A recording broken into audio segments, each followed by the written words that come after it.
Well, Bruce Gray, thanks for doing the podcast. Hey, no problem, dude. I'm just wiping down my table here.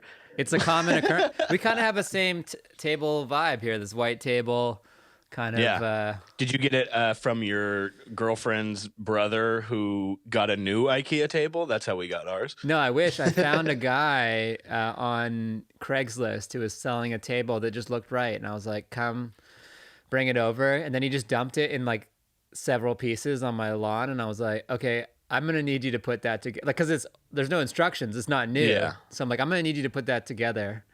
And so Jeez. $100 later, he put it together. What a nightmare Craigslist is. There's this new thing they have, they have one like over where I'm at right now. They have at the police station, they have like a safe Craigslist meetup area. That's so you can funny. Like hang out in front of the police station and do transactions. And I was like going through the rules of it because I was curious what the deal was. And it's like, police will not help with the transaction. Like, it's just so that none of you get murdered. Like, that's even, yo, cop, how much should this be? This should be $80. Yeah, this exactly. Be $80. It's like, who is expecting that? He's like, I'll give you 40. I had the same thing with these mic arms. I was like about to buy some, and I was like, I'll just check Craigslist really quick. And there was some dude who was like, I think that he had like I don't know if his podcast failed or what, but he was selling like 30 of these mic arms, and he was like, they're like $100 and something usually, and he was selling them for like 50 each, and I was like, I'll give you 75 for both. He's like, I don't care, dude, just come. Yeah. Just come get it. Yeah. And then my girlfriend thought I was going to get like Jamal Khashoggi going down to pick these up. She's like, just be careful. And I was like, I'm going to buy mic arms off Craigslist. I'm not like, this isn't some high stakes deal. It is weird because I've bought and sold things off Craigslist for years. And something happened within like the last year where it's like it got more dangerous. I don't know. Yeah, what I don't know is. when Craigslist became COVID. such a. Yeah. Craigslist used to be a respectful place. Yeah. Now. Just nothing illegal ever happening on there. And I got the same thing. These arms, actually it wasn't Craigslist, but I got them used 4 for $100. So. Yeah, I feel like OfferUp is the new. That's like classy Craigslist. Craigslist has become Walmart, and OfferUp has become Target. I mean, if you think about it, if you're starting a podcast, there's somebody out there with a failed podcast who'll be like, come get all the stuff, get it out of my house. I've told multiple people that, where they're like, if you're looking for equipment, same thing, even like I ended up getting these mics from like Guitar Center, but like all the other shit was just like the fucking interface I was telling you about. Like it's somebody opened the box and didn't like it. They're selling it for cheaper. Like somebody else's, you can make a lot of money off other people's shattered dreams. I've read that about engagement rings too. Like if you're getting an engagement ring, look online or at a pawn shop. That's rife for problems though. Like unless you're a gemologist. Bad juju? Well, I mean, there's that element too, but like you could be buying glass unless you really like. Yeah. I mean, I feel like you have to go to a pawn shop at the very least and have them do like, I mean, I don't even know how a diamond reader works, but. Yeah.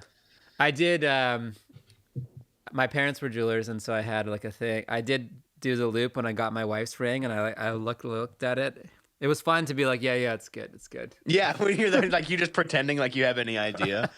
That would happen to me whenever I used to have to check IDs at work, is I would look at the ID for like 5 seconds, and if I couldn't find the thing, I would get uncomfortable and just be like, yeah, go. Like, I looked at it, and yeah, you're okay, you're good. Like, I would just get too self-conscious if I couldn't find it after a couple seconds.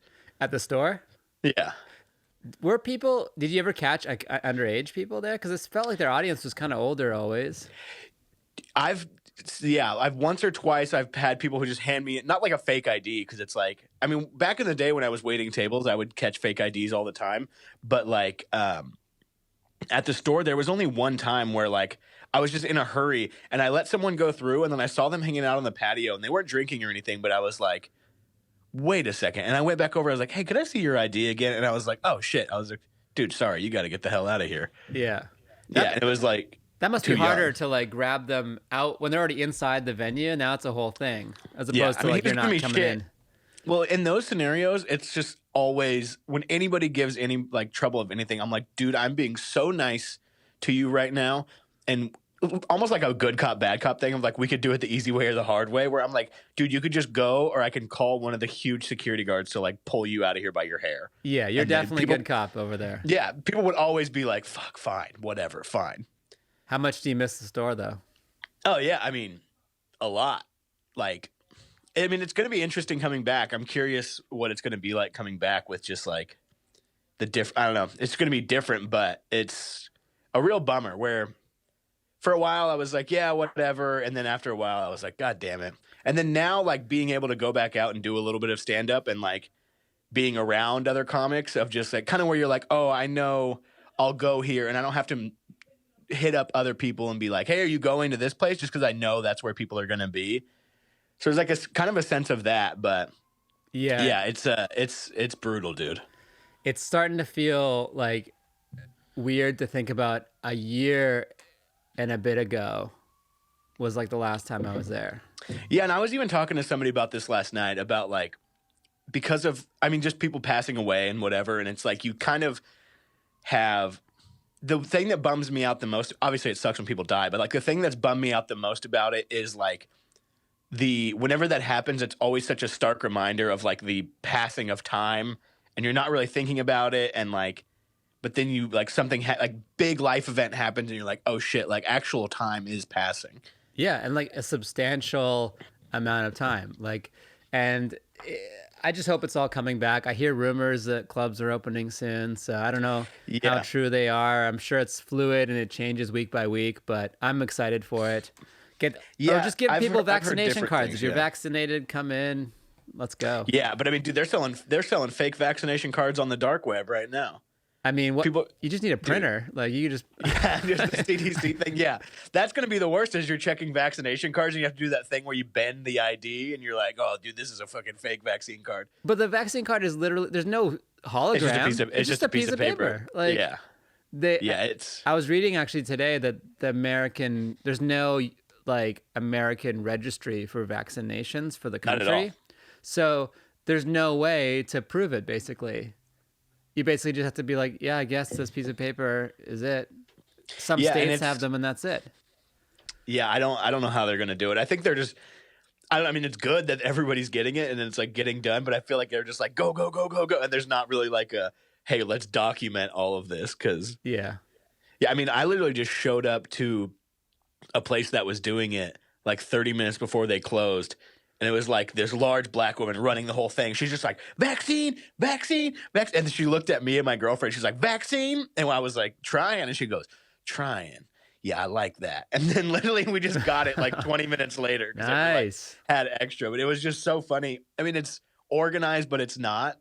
Well, there's going to reach a point once it's universally available where now it's your choice. So now if you get sick, it's kind of like your actions and your decision not to get vaccinated. It's not the public's responsibility to keep you safe anymore. Yeah. I mean, at the beginning, I was like, I feel like I was like mad where I'm like, fuck, just stop being stupid. Like at the beginning of COVID. And then like a couple months into it, I was just kind of like, everybody just do whatever. At this point, the only hope is a vaccine and I'll get it. You don't get it. And do whatever the fuck you want. Like there's no hope in like unity at a certain point, you know? Yeah, it's like you give people the option to have it if they want it, and if they don't get it, and it's kind of like eating healthy. Like you can't stop people from eating poorly. Yeah, and it's like I think the whole country was waiting for that like 9/12 moment of like United We Stand, and it like happened for like a week, and then everybody was back to like no fuck you. Like it happened immediately. Yeah, it happened for 2 weeks. Like right when it happened, we're like we're gonna shut down for 2 weeks. Everyone's like, cool, let's do this. Yeah, and the pots and pans banging. Yeah, the pot. I forgot about. Man, that feels like so long ago. Dude, there was like 2 or 3 weeks into the thing, me and my girlfriend and her sister got an Airbnb in the mountains, like just like right outside of LA. It's in Pine Mountain Club. I don't know if you've heard. It's like over near Fraser Park, and it was like cool. And especially at that time, everything was so cheap, the Airbnbs. And so like we're in the mountains, and there's like probably 15 cabins around, and people live there. It's like older people. And we're walking, and this lady doesn't say anything other than, don't forget tonight, the 8 o'clock howl. And we were like, yeah, of course. And then we were like, what the fuck? And then we like looked it up, and it was like the same thing of like the pots and pans for like nurses, but we're literally just in the mountains. And then we go out at 8 o'clock, and you could just hear people off in the distance like howling. Right. But also, part of me, you're like, this is great. We're doing this for COVID, and you're like, what? Yeah, she was just like, don't forget tonight, that day, 8 o'clock. And we were like, yeah, of course. And I didn't want to be like, what the hell are you talking about? Yeah. Part of me also felt like it was going to be like one of those old, like in Happy Gilmore, where he goes to the ninth green at 9 and gets sprayed with sprinklers. I didn't know if she knew that we were new and we were just like going to go out and howl, and they're going to be like, "Oh, there's a couple new idiots down the road howling again." Nice Happy Gilmore ref. I've seen that movie probably at least 20 times. Yeah, yeah, dude. We were just talking about Happy Gilmore last night because we were talking about golfing and how this has shitty grandpa clubs in the movie. Yeah, I golf sometimes, but I'm not like a great golfer. And I went with the boss of this company I worked for at one time. He's like, yeah, come to the country club. So we go to some place I didn't even know existed, like off of the 405, top of there. And because I'm not a member, like I don't have like a handicap with the club. And if you don't have a handicap, they basically put you as a scratch golfer. And so that's your handicap. And so this guy walks by and he goes, scratch golfer with those clubs. I'd like to see that. And my clubs weren't even like that bad, but I was like, oh, wow, okay, these guys are just hating. Yeah, country club is kind of a dark place sometimes. There's a lot of weird gambling going on. It's so dark, yeah. And like if you don't like, because I've been to a few with like my brother-in-law's dad goes like, and these dudes are playing like $100 a hole gambling, and then they're like playing cards in this back room, and like it's really strange of like just these rich dudes who are like, and there's this guy he's good friends with that's like the like club pro or whatever who just like does lessons and stuff. So these guys bring him out to golf with him, and they want to like be like, oh, I'll kick your ass. And then he's like, whatever. And he gambles with these dudes all day and just makes like $2,000 off these rich guys who lose to him every day. It's really fucking strange. I'd almost rather be that guy than the guy with an actual membership. Just like the like pool sharky guy of golf, and just like. Yeah, and it's almost like he's pool sharking them against his own will, because they're like, I'll kick your ass tomorrow. Yeah, He's yeah, like, yeah. all right, we'll try it again tomorrow. Totally. There is I like swingers golf. I like par 3. Oh yeah, like 90 minutes or like an hour sometimes, like in and out. Like I like that. 18. That's a lot. That's a lot of golf for me. Yeah, it is a lot, and it's like the only thing, like, because I used to go to Los Feliz all the time. Yeah, me too. $6. Yeah, it's great. You hop on twice, get a bag full of Modelo for like $9. They don't give a shit. And the only thing that bothered me was like dudes who were because it's not like I'm good, but I can like keep up. But it's like some dudes are just like slicing it right past your head, and they don't understand to be like, hey, there's a ball coming for your fucking head right now. And so like you're just constantly almost dying. Yeah, it's happened to me quite a bit out there. And then the lines can be weird, and like they can be like 7 to a group. You're like, can we cut ahead? And they're like, why? And you're like, come on. Yeah, it's just, dude, I saw one time on that first hole out there, these dudes were playing like on the green, like just finished the thing, like grabbed their ball and were walking off the green, like probably like a couple steps off the green, not even. And this dude hit behind him and just like a dart, like a foot from the hole. And the dude was like, what the fuck? Like starting shit with this dude. And this dude was like walking towards the hole, like, and he was like, had all the gear on, the dude who hit it. And he's like, hey, I'm a fucking professional golfer, man. Like, I'm not going to hit you. Like, I know what I'm doing. The guy was like, well, fucking chill, man. Like, chill the fuck out. Like, and he like realized that he sounded, because the dude was just like, I saw him a few more times. Just every hole, he's like 2 feet from the hole. It's just like no problem. But like, well, I was like, because of course you hear that at first, you're like, oh hell yeah, there's about to be a golf course fight right now. This is fun. I'm sure there's got to be some epic ones on YouTube. Dude, that's one of my favorite things to do is just think of any scenario and then put fight on the end of it, and it's always there. Anything you could think of is always just throw fight on the end of it, and you'll find it no matter what. I saw you starting to get into Twitch. Or you've always been into it? No, you know what's funny is I wanted to get into it for like 3 years, and I always just thought it was really expensive to set up and like was really hard to do. And then I just watched like 2 YouTube videos and realized you could do it for like $50. Yeah, you just need one adapter. I literally I like do it through the PlayStation, like with literally all you need, like a $15 green screen and the like $30 PlayStation camera. That's almost the best way, because I've done it through the PlayStation, and it's one click to stream. And if you do it not through the PlayStation, yeah, you get the overlays and all that stuff, but it's like now you're plugging in an extra box in the computer, and it's not like one press to stream. Like the way the PS has it set up, it's gold. Yeah, I was like, for years, I was like, damn, I would really like to do that. And I feel like there's a lot of shit that I've done like that before, though, where like you see other people like doing cool shit and you're like, man, I wish I understood how to do that. And then you realize, like, even with like editing and stuff, where I didn't know how to like edit video until like probably like October. And literally, I was just like, oh, I'll just watch some YouTube videos. And after like a couple hours of watching stuff, I was like, oh, it's all. That's what I've been telling people. It's like, it's all Microsoft Word. Like, Yeah. everything is just Microsoft Word. If you can use Microsoft Word, you could pretty much do anything you need to do online. Yeah, and you get better at it, and you start to develop the skills. And anytime you get stuck, you can Google it, and it'll come up. Yeah, there's always some nerd online who will explain anything you need to learn. Do you edit your own podcast? Yeah. Yeah, so and it's like, what better feeling is there than just being like, oh, cool, I know this one edit, I can just do it and then post, and you're done. Yeah. And there's other, like, I'll edit some stuff for other people, and then I'm like, in my head, I'm like, I could just teach you how to do this. But I'm like, no, actually, never mind. It's very hard. I could just, that'll be $300. Yeah, exactly. It's like, yeah, I mean, you should just, no, you keep doing your own thing and send it over to me whenever you need it to be edited. Do you use Premiere? Yeah. It's pretty much, they've taken over editing. Like, it used to be all Avid, and now it's all Premiere. It's crazy. Yeah, it's just easy. And a couple Final Cut holdouts. Yeah, people that are like, dude, yeah, it's like still an argument. It's just Mac versus PC forever. Yeah, totally. And tell me about your podcast. What made you want to start one? I mean, honestly, like, because they had moved. I'm up in Washington right now, like right outside of Portland. So we had moved up here, and I was kind of just like, because I'd had another podcast for a while, and it's like, it did fine. I had fun doing it, but I was just like, I don't know, I want to do something else. And then I'd started this one in LA over the quarantine like 3 times, like recorded audio and like started thing. And then I was like, no. And then we moved up here, and we like found a place that has like a spare like room for like a good price. And I was like, all right, I was like, if I'm leaving LA for a year, then I want to, like, I'm almost like making a deal with myself of like, I need to do as much in that time as humanly possible, as far as like podcasting, Twitch, anything, I guess, content related. Like, I was kind of just like, I need to do as much as possible if I'm taking a giant leap like this.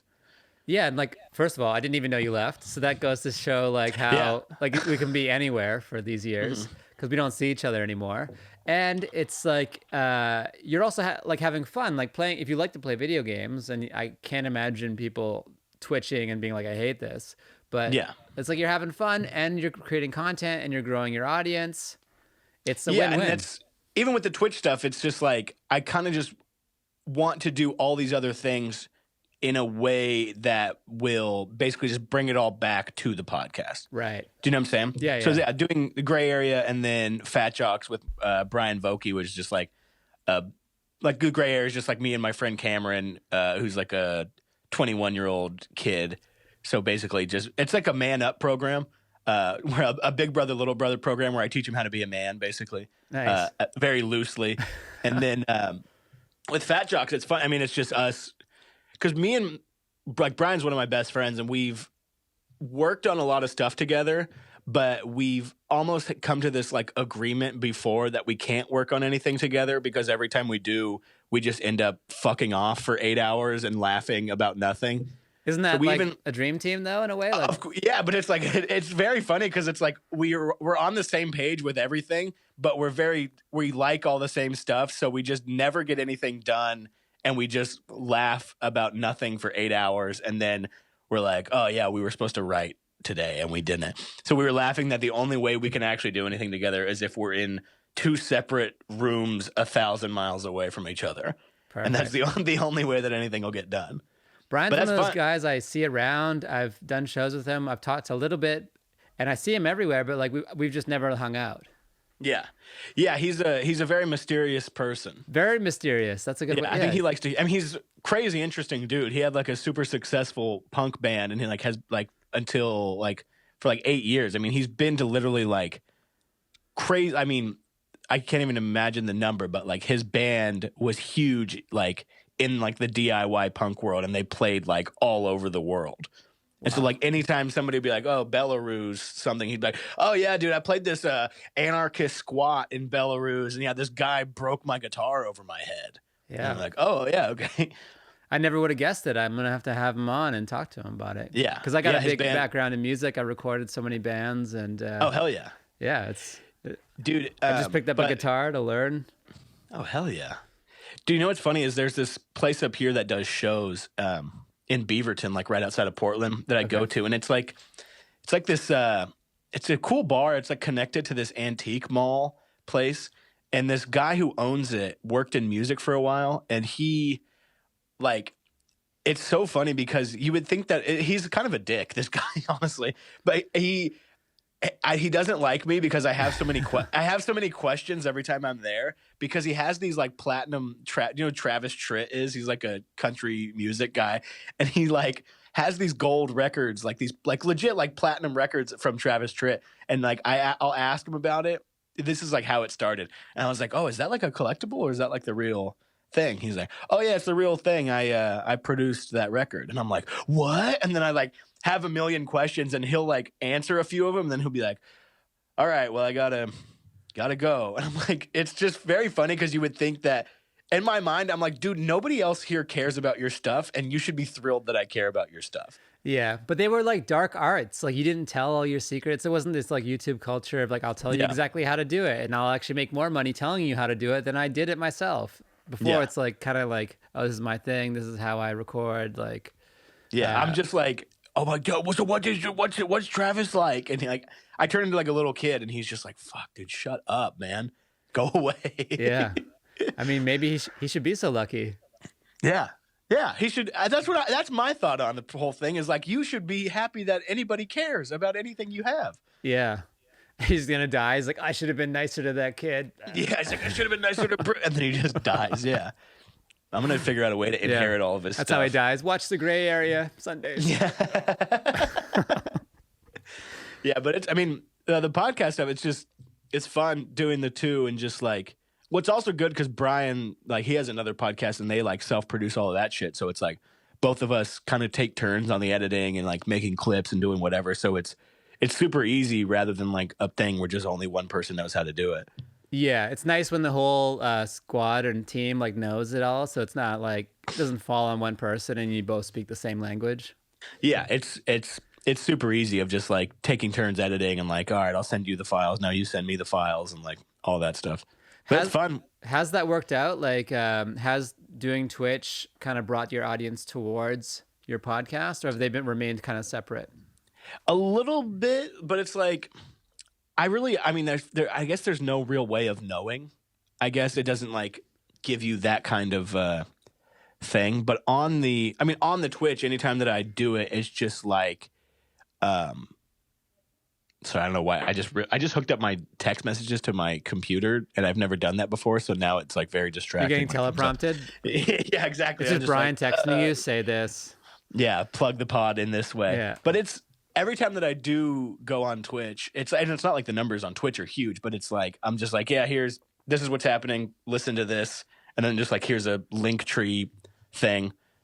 Yeah. I think Josh Potter does it really well too. Like he's got like he kind of does it. Have you watched his streams before on Twitch? No, but I know he does it like every night. That's my issue, is the consistency. Okay. Yeah. Cause it feels like his voice through the podcast and on Twitch is kind of like stays similar, and because he's playing sports games, there's a lot of like dead space where you're waiting to load where you can talk, you know? Yeah, because I do Twitch for the most part with Kevin Tinkin, who's another comic. No, I don't know. So I do it with Kevin Tinkin, and so like the more we do it, the more just trying to like hammer out the format of it being very like kind of podcasty, and then putting that out as on YouTube on like the podcast channel kind of as its own thing, like figuring out more and more how to do that. Cause I mean, we just do it once a week on Thursdays, and like, then I'll always like cut something for Instagram from that. And then like, but now figuring it out where it's almost split screen with like both of us on the screen, and like not like in the live thing, which probably would be easier to do if you were doing it as like the with the computer and stuff, but like Right. cutting those together and then putting them out where it's like more of a podcast than it is just like pure gaming, whatever. Right. It's more of a stylized, produced thing. Because Yeah. getting both people in there, it's kind of tricky. Yeah, I feel like if it's also like one of those things where I'm like, oh yeah, it's just impossible. And then if I watched a 5-minute YouTube video, it would be totally easy. Exactly. Do you play 2K21 golf? I haven't, but we were because we were playing this other, like, this is before I was even doing Twitch. There was like another golf game where it was like the only real. This is before 2K21 came out. And it was like the only real game. It was like something. It was really bad, but Golf it was Club. like, yes, yeah.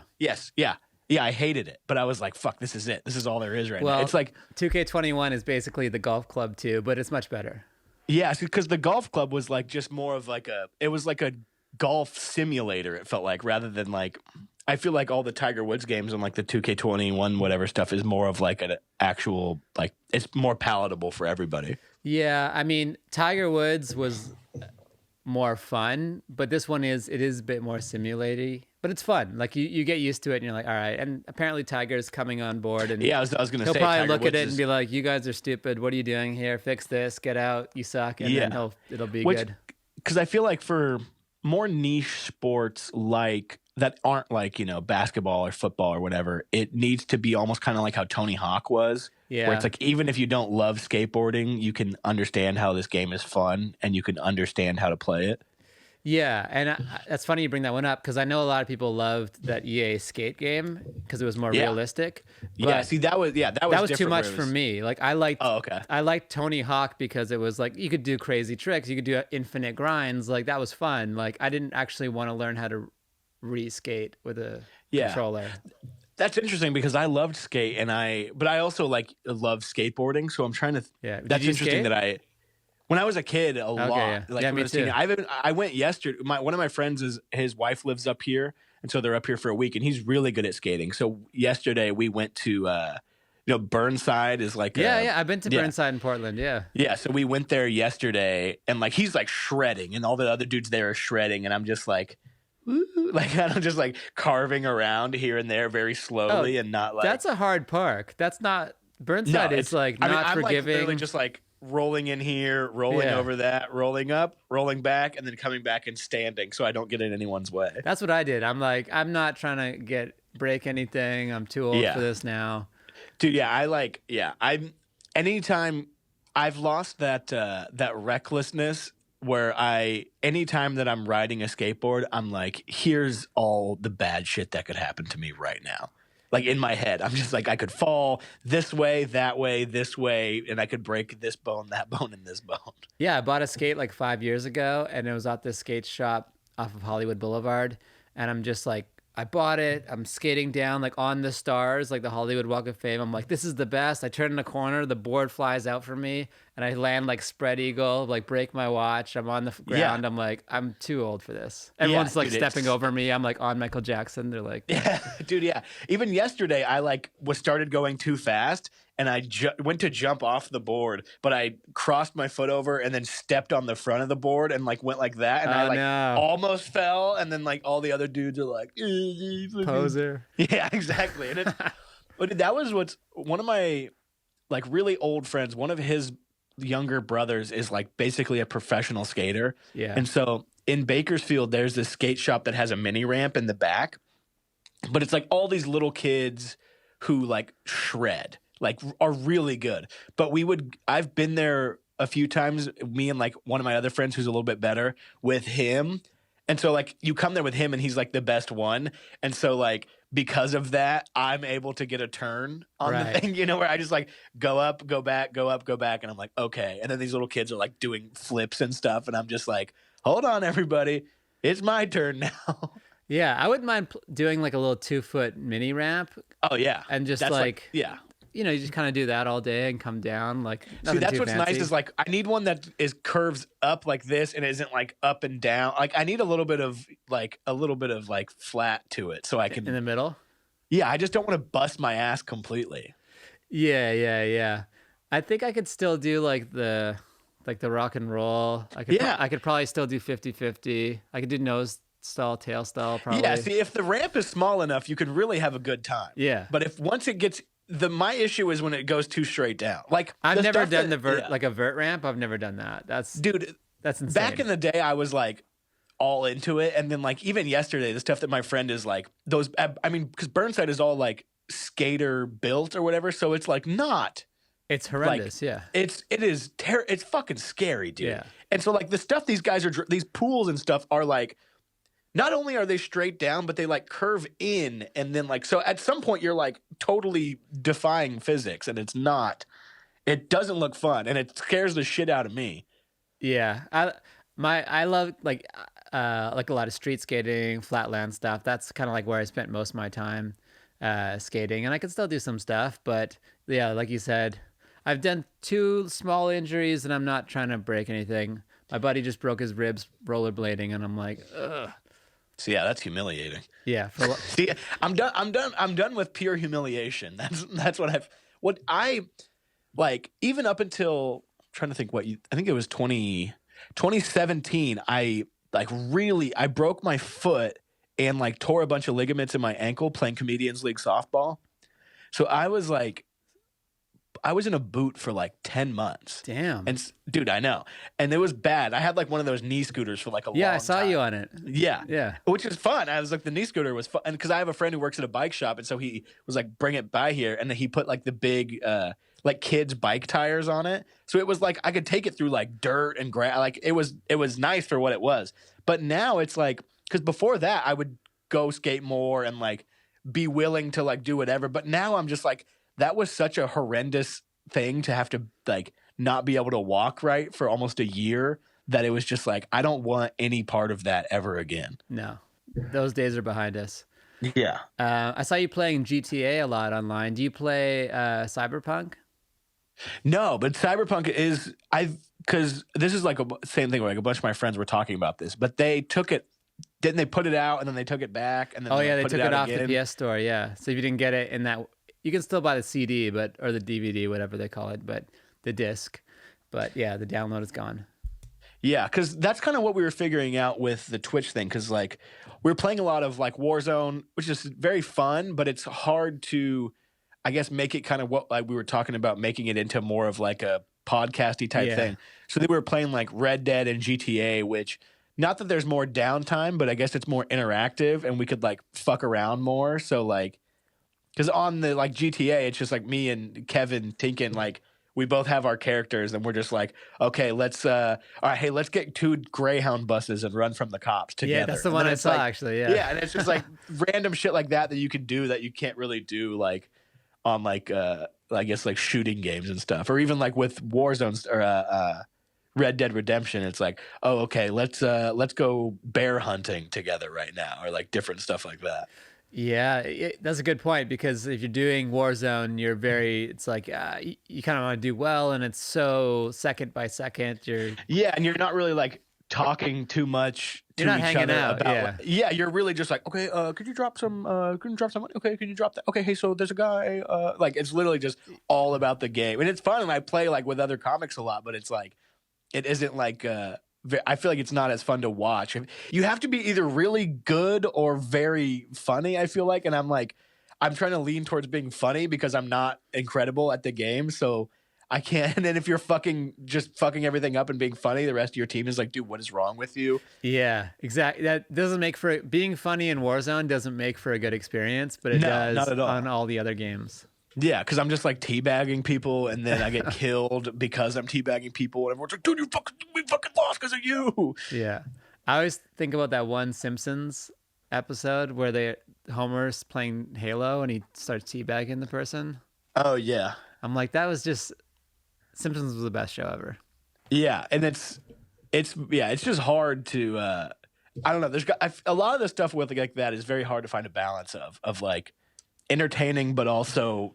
Like watching is fun, but also like it's funny at the same time.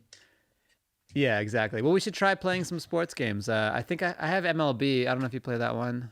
Oh yeah, I love the show. Yeah, yeah. I think I need to redo it because whenever I moved up here, I bought a new PlayStation that doesn't have a lot of memory. So same thing where if I look it up, it'll take 2 seconds of like the solid state hard drive replacement thing where it's like, it only costs like $50 to get one, but like replacing your hard drive. Yeah, People keep telling me I need to do that. You don't even need to get unless you're doing really demanding stuff. Like you could just get a $50 spinny drive.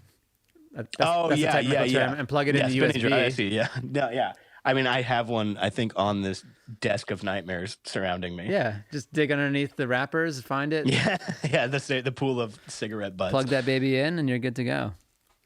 So you coming back to LA? Yeah. So what month is it? It is almost April. So yeah, in so I guess 5 months. In October, our lease is up here at the end of September. Oh, nice. So yeah, we came up here at the end of September, and even unless by some divine miracle something happens beforehand that is demanding me to come back, but our lease is like, because whenever we moved up here, I feel like they were really trying to like get people in places. So our lease, could break it no problem because we like got this crazy deal with like no deposit and stuff on this place. Yeah. Before the pandemic, this is probably a few years ago, actually. I remember seeing you at the Improv hosting the open mic, and you did something that really stuck with me. It's like you made a joke that basically only open mic comedians would understand about some other open mic place, and everyone loved it. And then you immediately just went into some great jokes. And I always thought about that. Like, that was like the perfect balance of like playing to that room, which can be tough because you're performing for other comedians, but you made a joke that instantly got them all on your side and they were with you the entire night. And yeah, I've told that to a lot of people because I would do that all the time. Cause like I hosted a trillion mics, and it's like, people would always complain about going up strictly in front of comics at these club mics where it's like, yes, you're going up strictly in front of comics, but you're also going up in front of somebody who can book you at the club usually. And it's like, if you go up and basically address the situation of everyone here is waiting to get up, everybody here for the most part wants you to bomb. And so it's like, if you go up and like do some, because it's not like maybe there's like a couple normal people watching, but it's like that usually there's not. And so it's like, if you just go up immediately, like address the situation, get everybody on your side a little bit, you can just kind of maneuver into what you're actually trying to do. Yeah. Like instead of just going up and immediately being like, hey, my mom's weird, huh? Right. And everyone's like, fuck you. Yeah. Yeah, because there's that pressure because you don't have a lot of time to like get to it. But it's also like you're blowing your opportunity to be present in the room. Like, there's a balance. You don't want to do the whole set commenting on what's going on, but if you get a little bit, it helps. And I thought you did a great balance. Yeah, it would be very funny if the entire time you're just talking strictly open mic stuff. But it's like, even in a normal thing, like I despise whenever somebody goes on stage and is just says nothing, just immediately goes into what their act is. And it's like, that's just not, I think a lot of people lose sight of what comedy is. And then like, I don't know, I'm like a vaudeville nerd also. So it's like people lose sight of that at the end of the day, if you're not an entertainer, if you're not entertaining, you're not doing anything. Yeah. Like you're not gonna, like if you're going on stage and you're like, I'm actually smart and witty, it's like, who cares? That's not gonna work in front of normal people. It's like, you're an entertainer at the end of the day. Be entertaining. Yeah, I mean, like, there's shows happening in LA now, but there's also like some really great mics that are like these new hybrid mics that are like half show, half mic. And I did one last night, and Jamar Neighbors did it as well. And he comes on and he's doing his stuff. But like, he also addresses that. He's like, I'm not even supposed to be here. I was on Rogan. And that was like, it was funny. And like, you're commenting on that, like you're here. 100%. And Jamar is like kind of the same thing of like vaudeville-ish type thing. Cause he does like all kinds of different shit. And it's like, if you're just going up and you're just doing the act immediately, you're so not present and everybody can see that. Yeah. So it's like, I don't like, literally anytime I go on stage, I'm like, the first laugh I'm looking for has nothing to do with my material. Right. Because it's like, even like some of the stuff you're doing, like I'm sure it's very similar in LA. Like there's, I mean, even like the club, like we got to do the club last night. Like the club is open and it was like, not like it was packed, but I mean, there was like 100 people probably. It was like fucking awesome. And it's like, was great. But it's like, even then going up and, I mean, there's a guy who's switching out mics constantly. And so it's like looking over at that dude who's washing the mics constantly. And it's like, damn, what, it's a thankless job. And being like, hey, is there any pussy and get it in washing mics? And he's like, no. And I was like, I didn't think so. You know, I was like, yeah. The last thing I'm looking to do is go up and have like a planned bit. I mean, even if it is a planned bit that I've planned in the last 5 minutes, like showing everybody you're present in the moment is what's going to draw them in immediately, rather than your witty thing about NFTs or whatever people are talking about right now. I don't know. Yeah, because that's part of it. Like being a good host, you kind of take that burden off of the rest of the comedians because you've made the audience present. You've acknowledged it. You've done a little crowd work. You've gotten everyone on board for the evening of the show.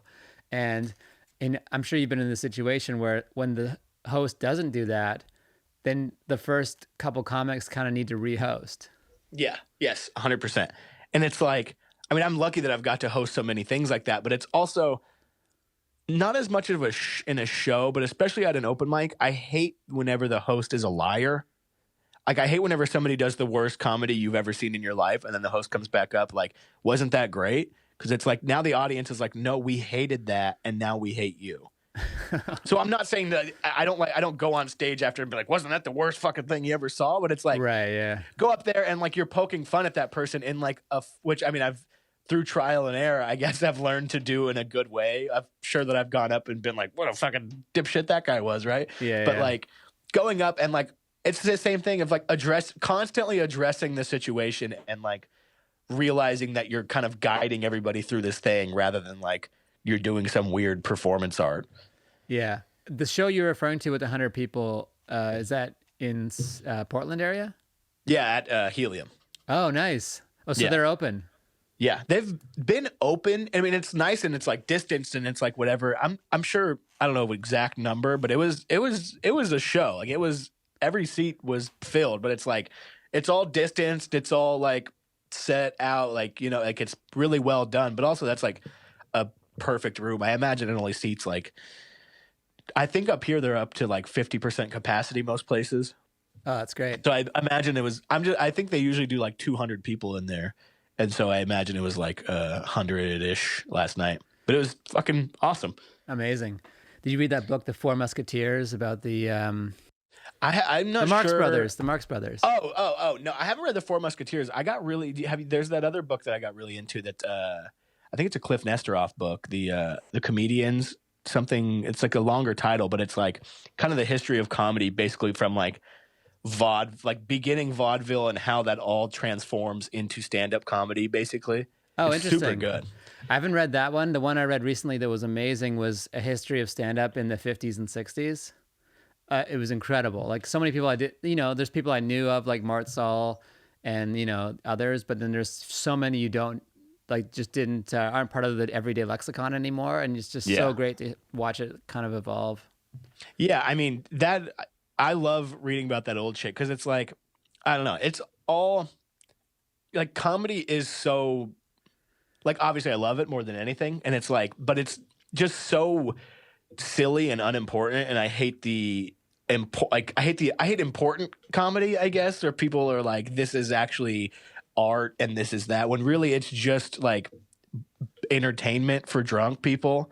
Like, and it's fun and you could do it well and there's like a craft to doing it and there's all these different things, but it's just so unimportant really, where it's like, you could see that too with a lot of like the way that a lot of people talk online that like, whether it's whatever that they think that comedy influences everything, stand-up comedy in general or pot. And it's like normal people don't, you can tell who's kind of detached from reality in a lot of ways of like normal people don't give a shit about stand-up comedy. Like they'll go and enjoy it, but they're not like so entrenched in it and it's not like it doesn't rule their everyday life so like it does, I mean even me. So it's like I don't know, people just I think get caught up in it and don't realize how unimportant it is in the scheme of things. Yeah, it's kind of like in a way if you have a lot of rap knowledge.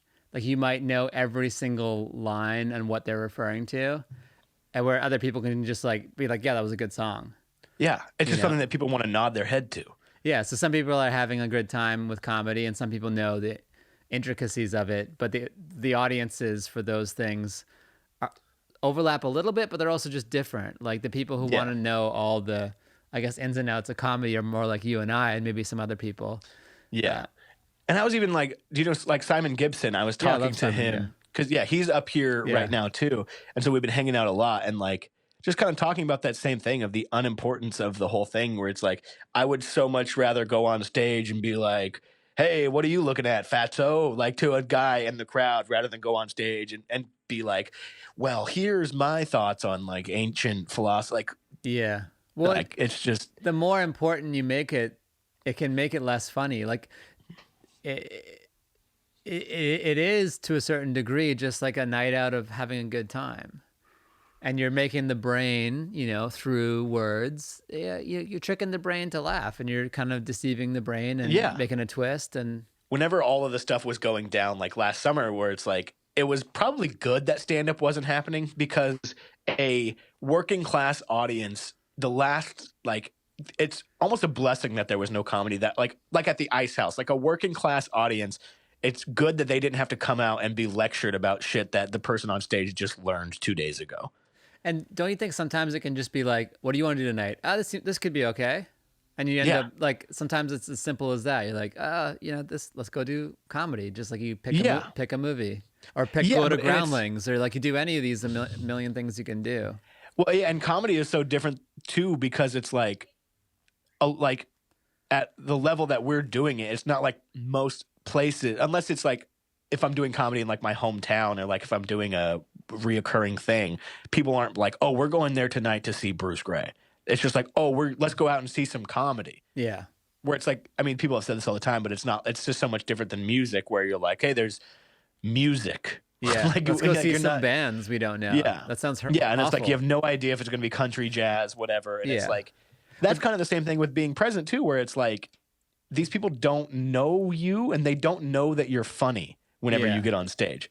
Because they've probably seen people that night that they don't like, that's why the store is so perfect too, where it's like there's so many that's 15. It's kind of like what the design of it was from the beginning, where it's like there's comedians in 15-minute intervals, so at the very least you're going to see a few that you like, and if you don't like somebody, it's going to be over in 10 minutes from now. Yeah, and for those shows, you can kind of leave when you want to leave.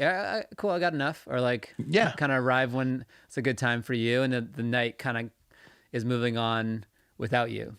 Yeah, it's the entire thing. I mean, it's none of it is an accident. The way that it all works out, I guess, of like the way the show is designed in that form, where it's like most places, any other comedy club, it's like even like in almost any of them in LA, it's like there's here's when the checks come out, here's when the show ends, where it's just like it's just rolling all night. You come, you go, you leave, you go to the bathroom, you go get a drink, you go smoke, you go. It's just constantly rolling, no matter what. It's always there. I would say that like to a certain extent, when people go out to see comedy, when they choose, they're not like comedy, but like let's go to the Comedy Store or the Improv, and the brand becomes like the destination, which kind of points to the power that the clubs have in terms of like we are where the audience is, comedians. So like it's a privilege to perform here until that power structure gets inverted, where the comedian is now the draw, and it's an evening with Bruce, and then you're the draw. And so like those are kind of like the two sides of like how the audience comes to you. It's either through the club or through the individual. Yeah.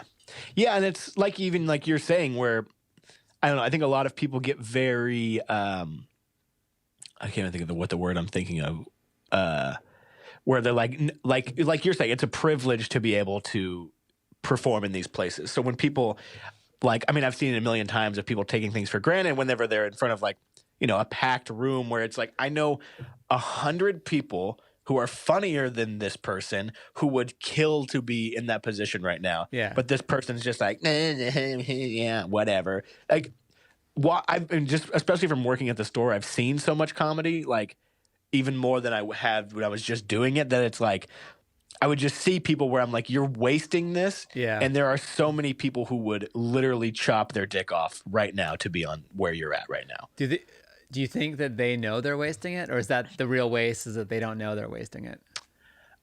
I think they don't know they're wasting it. They just think they have gotten to this point where they take it for granted. So they just don't even, they're like, yeah, I deserve this because I'm here. So that means I deserve it. Yeah, maybe the people who get caught there, that's kind of like where they stay. Yeah, I'm not even saying that I've never done that when I've been in a position where I'm just working shit out at like, and I'm lucky enough to have that kind of spot when I'm like working stuff out, and it's like I'm just kind of fucking around. I'm sure there are people who are watching it who are like, "You're a fucking asshole." Yeah, it is the worst feeling to like leave a set and be like, I didn't spend the time beforehand to get the most out of this. Yeah, dude, have felt that so much lately. I like will get on stage and it's like it's not even that the set is going bad, but I'm just riffing and having fun because I'm like so excited to be doing stand up like consistently again that I'll get the light and I'll be like, "Oh shit." Like I had a whole set. Yeah, like I had a plan. Yeah. Now, which I don't know how much you know of the Twilight. Do you know that Twilight Zone episode where the guy loves to read, but he has no time to read, and then the world ends, and he like has all these books, and he's like, oh God, I can finally just sit down and read. Yeah, but he's like, finally the world ends. I have like everyone. I don't even remember exactly what happens, but he's like, I have all this time, and then he sits down to read. He leans forward, and his glasses fall, and his glasses shatter. And he's like, it's the entire thing of like, he's been looking forward to this so much. And then I think of this all the time where he just goes, there was time now. It's not fair. It's not fair. There was time now. And it's like, I constantly am thinking of that guy whenever I'm on stage right now. And like, I'm just fucking around. And like, it's not even like, it's like I said, going awful, but I just like completely forget about the plan. And then I'm like, damn it. There was time now. And I fucking... Yeah, I think about something similarly in terms of consumption. Like, am I going to regret all the time, even like just like consuming books, consuming shows, like all this consumption, like, is it worth it in our short lives? Yeah. Yeah, I see. Like, that's, like, I've thought do I about need to that watch same Breaking thing too. Bad? Like, I've never watched it. Yeah. Maybe, like, am I missing out? Because I mean, I get it. There's a guy in the van. He's going to die. There's some meth. Okay. Yeah. I think of that a lot too, of like, because in LA, I was just going completely insane. And it's like, I was like, fuck, I was laughing with someone else where it's like, oh, it's crazy to waste 6 months of free time just being pissed. And it's like in July, like all of July, we were in like me and my girlfriend and her sister were in Montana and Wyoming, like chilling and just like going to national parks and like camping. And like, it was great. And then we moved back to LA and I was like, fuck, like, kind of the same thing you're talking about. Like, is this what I want to be doing? And it's like kind of what I keep coming back to, where it's like me and my girlfriend talk about it all the time. Like, it sucks to have this kind of passion for this kind of thing that is going to attach me to a certain type of life forever, where it's like, I need to be in this major city, some kind of major city. And I can't just like be out in Montana because I will go completely insane because I am so like a addiction, I will legitimately have withdrawal from this thing that I love to do. Yeah, I wonder if that's going to change, like with the whole like people going to Austin, and sometimes like even like I know comedians in like Utah, for example, who like get stage time at like the best or one of the best clubs in the country, and like there probably is not that variety of different clubs in town and different spots, but that also seems like a good life. You're getting better, you're getting spots, and you're living a different kind of life, lower overhead, and can you be happy? I don't know. Well, that's like the same thing here, where it's like there's funny comics here, and like now that the club is open, like I've been able to. That's kind of why another reason of coming up here too. It's like, yes, it's cheaper, yes, it's this, but it's also like there's been, other than like a 2-month period or 3-month period, maybe from like November to early February was whenever there was no stand up, but there's been like consistent stand up and like shows and stuff to do. It's like these are like the best numbers in the country or something for COVID, but it's like it's very possible to it just if I hadn't already had like I guess roots in LA of like where I know I'm in at these certain places and like Yeah. can continue to do that, I would definitely not go back. Yeah. I mean, also with people leaving, maybe it's the best time. If you're thinking about coming to LA, it's better. Yeah. It might be better now than it was last year. I don't know. Yeah. I What think no one really knows. yeah, and that's We're like gonna I have to mean see. like my friends who I have that are in Austin are like, dude, it's like this is and I'm like, yeah, I was like I think it's good right now. I'm like my plan is to go back to LA for a year and just see what's going on. Yeah. And then if it's bad, figure something else out maybe if it's good, but that's kind of what I've been talking about too with my girlfriend where it's like cuz she's a comic too, so it's like being in at these certain spots, it's like okay, already in at these certain spots, whether you're like, able to do shorter spots, able to host these things there, it's like, well, now there's more spots opening. So it's like, well, now that maybe that means there's more, like, gonna just be more shit available to do. And it's like, I want to see what the resurgence of the Comedy Store is like. I want to see what's different. I want to be around for all of that. Yeah. It is interesting that like we don't really know. It's like we kind of Oh, yeah, know. it's terrifying. It's weird. It's like restaurants, you kind of know, all right, less people are going, but when they open, but also like with comedy, it's like we got to see it reopen to be like, all right, this is how it's going down. Before I then, mean, we don't know. If it's anything like here, dude, it is anything that's open is slammed. Like last night was technically an open mic at Helium, completely sold out. Wow. Tickets sold out. Like you see these, I don't know, you probably are still following all the same people on your Instagram. You see the flyers for these shows in LA with like national headliners, like 3 of them in one night. Yeah. Yeah, and that's like where people like you like and it's I don't know, it's funny, not even to like shit on people, but it's like people who like are mad that they never like the store wasn't nice to them or like yeah, the store like people will hit me up all the time and be like, hey, this person said the Comedy Store is closing, is that true? And it's like, yeah, a business that's made 15-20 million dollars a year for the last couple years, that owns the land it sits on, that has these people worth 50 100 150 million dollars who would do anything to keep it open is closing. Yeah, that's what's happening. But it's like people are like it's all gonna be fine, and people are gonna flock whenever this shit's. I don't know. I just don't think people realize that whenever everything is able to be back on and popping, if that even happens, it's just everything is gonna be slammed. Yeah. Like shit up. Like as soon as everything reopened up here, every single place that is open is completely packed constantly. Yeah. It's also like, in my mind, why would you sell LA at the bottom? Like, Yeah. like for you to say it's over based on what's happening right now, it's like this is the stock market bottom of LA. Like we're Yeah. on the way up. So And I left because it was bad. I lived in West Hollywood. There was no street sweeping. It was I'm not like sure. just. I it wish was just- I would have left for a year. No, you were smart. And it's a weird gamble because whenever we did leave, I was like, fuck it. And that's kind of why I was like, kind of what I said at the beginning, where I was like, if I am gonna commit to something like this, I need to do as much as I can do with what I have in this time, because it was such a and then I mean it's not like it's awesome that LA has stayed closed, not like that's what I wanted, but I feel like because we left and then like a month later was whenever there was that fight, like in like November, whenever it was like that small glimmer of hope where it was like we're all about to reopen, where the Comedy Store was even saying they were about to start doing shows in the parking lot. And I was like, kind of in my mind a little bit, I was like, oh, fuck. Like, right.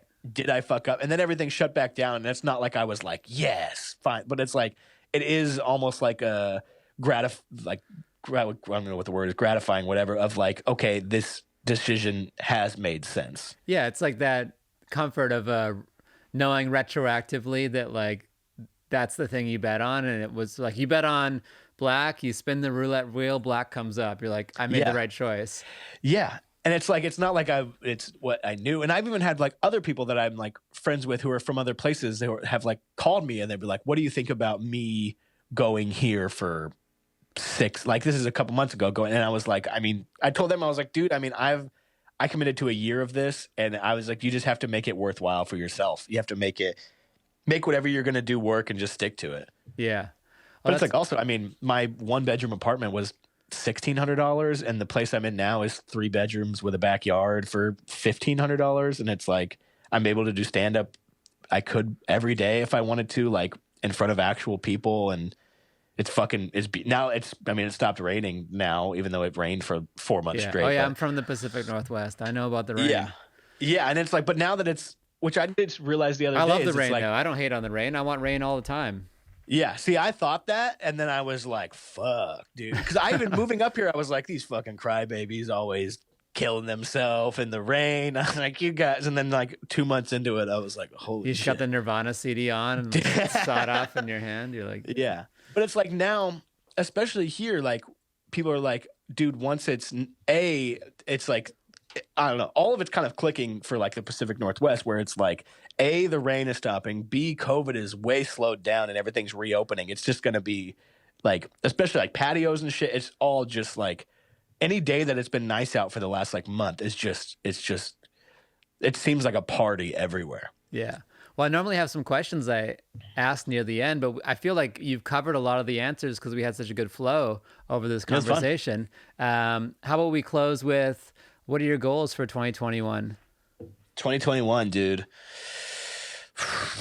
Honestly, man, just fucking, I don't even want to say like get back to where I was stand-up wise, as far as, because honestly, once I felt, which is, I don't know if anyone else has felt this or if you have felt this, but like once I knocked the rust off of like getting back on stage, I feel like maybe because it's all I thought about constantly, I feel like I've had the same amount of growth stand-up wise over the last year as I would have had if I was doing it. Obviously not career growth, like obviously not like monetary growth, but like as far as being where I want to be stand-up wise, I feel like I've had that same growth. So I feel like it's just fucking stay consistent with all the shit I want to do. Yeah. And obviously move back to LA and stuff.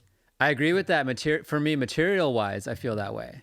Like, I feel like the amount of material I came up with has maybe even exceeded because I pushed myself to write more during the pandemic. But I also agree with what you're saying. Like, career wise, I don't know if that to me feels more stasis because you're not being seen and you're not getting as many opportunities and all that stuff. Like last night was really cool because like getting to be around a lot of comics of like different. Because usually it's like you go to these like mics and like other shows here, and it's like cool because you're on like a show with like one or two other comics who are like solid, and then like you go to these mics and there's kind of the same thing. There's good, there's bad, there's whatever. But like last night, getting to see like good comics like crushing in front of like an actual crowd was like fuck. Like, dude, I haven't felt that. Like usually whenever me and my girlfriend, the heart rate up. Oh, dude, it was like usually when me and my girlfriend go out, we'll like be like, okay, you will drive and I will like have some drinks or whatever. But last night we were just in it and like both of us were just drinking and having a good time. And then after the thing, I was like, oh shit. I was like, we got to go like out to eat and chill out for like 2 hours. So we like a bunch of comics went too and it was fun. So we like went out to this like place and had like burritos and chilled for like 2 hours. But I was like, oh shit, I can't drive. She was like, yeah, me neither. I was like, damn, that's usually like none of like drink. I hate drinking. I never do that shit. But it's like last night we were like, oh, we got to chill. And then like went over and had burritos and sobered up for like 2.5 hours. Right. Yeah. It's a whole new game. Yeah. We just got too caught up in it, dude. I'm going to just throw this out there and I'll totally cut it out if I'm wrong, but is your girlfriend Kelly Ryan? Yeah. I just put that together as you were talking. Has this been like, yeah. And now I'm always that guy who misses like the obvious signals. You were probably dating when you were here too. Yeah. We've been dating for almost 3 years. All right. Well, now I know. Yeah. That'd be fun. I'm like, dude, no, God, no, it's not. Cut that out. No. Yeah. Well, tell us where to find you. Give us your socials. Definitely check out the Bruce Gray podcast. Yeah, Gray Area. The Gray Area. Sorry. Gray Area. Fat Jocks. Check it out, dude. Follow those. Instagram, Bruce Gray. I got off Twitter because you people make me sick. You sickos on Twitter. Yeah, don't follow me on Twitter because I literally only follow sports stuff on Twitter and I mind my own beeswax. Instagram, maybe join our MLB The Show thing. Twitch. Oh, dude, yeah. Let's do Hell it. yeah. Yeah, I need to re-download because I love that shit. Yeah, I'm looking forward to hanging out when you get back. Yeah, dude. Thank you so much. This was fun. Yeah, super fun. Take care.